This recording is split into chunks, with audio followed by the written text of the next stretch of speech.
My name is Walter Hype Hall, and I love J Ross TV. What's up, y'all? This your boy J Ross, hanging out with my dude Walt. Man, he in town, banging it up with Kurt Franklin, man. He doing everything need to be done behind the scenes, man. But this cat here, man, super drama, y'all. Super everything.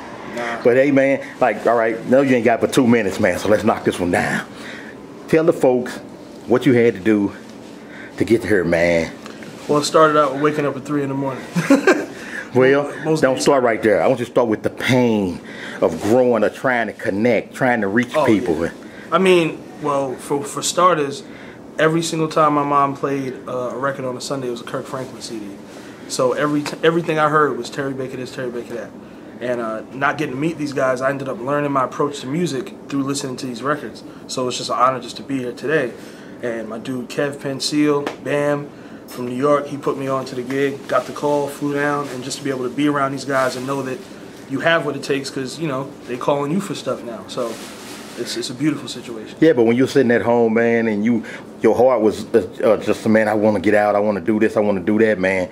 How was that feeling, man? And then from sadness to hype now? Well, I mean, I knew it was a journey. So, you know, even now, you know, as soon as I come home, I'm playing in church, Mount Olive Baptist Church in Hackensack, New Jersey.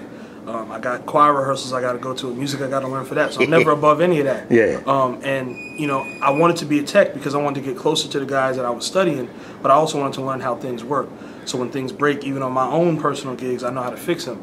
You know, I'm just nerdy like that. Yeah. So, but, you know, even sitting at home, it was never envy because, you know, when you look at these guys are monsters. You know what I'm saying? Matt, Sean Martin, he got his own CD out. Everything is crazy on there. Kirk Lettucey is ridiculous. You know what I'm saying? And then most of the runs, they got PJ Morton on there. It's too much. It's too much.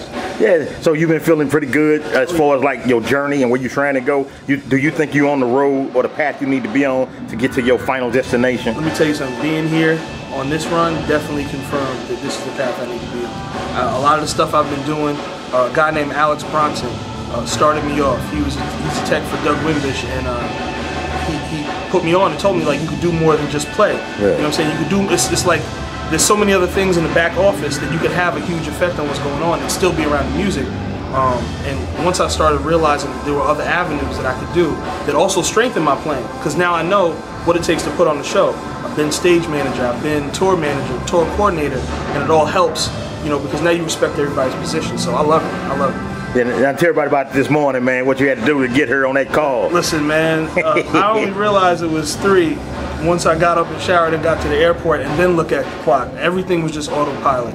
Flew here from Atlanta.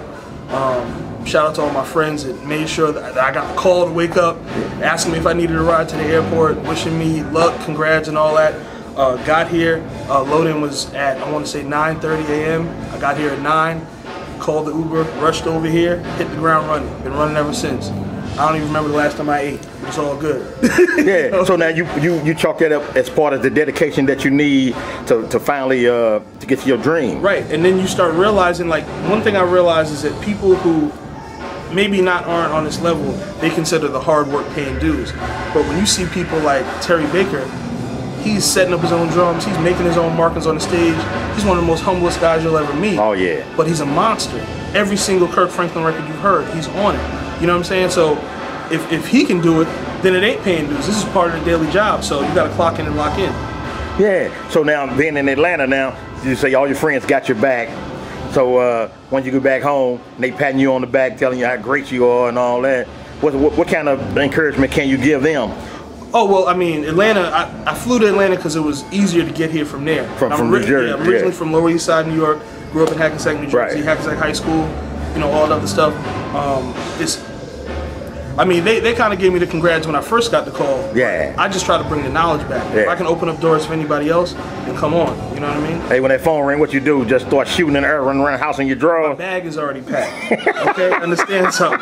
My bag is packed. So you was my ready. phone is already in my hand. I'm ready. You ready to get on your journey. Stay ready, you ain't got to get ready. You know man, that's a good thing, man. I love to see young cats doing it up, man. This is my dude Hype, y'all. We in the Lou. He doing it up for Kirk Franklin them, as you can hear him in the background. Terry clowning. And this dude only had 2 minutes, man. He got to get back, so we ain't gonna hold him long. This your boy J Ross. We 10 million strong and we gone. Peace.